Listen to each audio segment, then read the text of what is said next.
চলতেছে আমার কাছে পানি দেওয়া। গাছগুলো সব শুকিয়ে গেছে, এই কারণে গাছে পানি দিতেছি। এবং পুদিনা গাছ সহজে শুকিয়ে যায়, পাতাগুলো নরম হয়ে যায়। এটা আমার গোলাপ ফুল গাছ, এটা আমার বন্যাই মরিচ গাছ। এটা একটু পানি বেশি লাগে। এটা আমার কাঁচা মরিচ গাছ।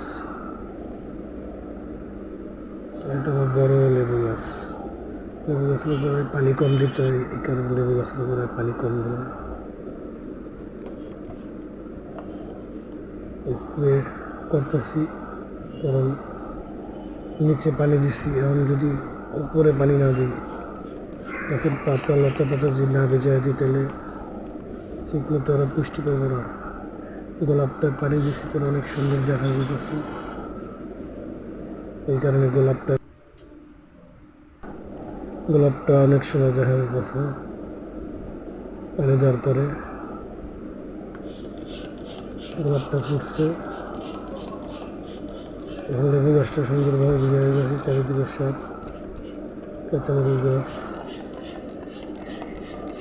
বোম্বাই মরিচ গাছ, সবগুলো সুন্দরভাবে পানি দিতেছি। পুদিনা পাতা অনেক সুন্দর গ্রাম, পুদিনা পাতা দিয়ে আমি অনেক কিছু খাই বানায়, তাই এটা লাগায় রাখছি।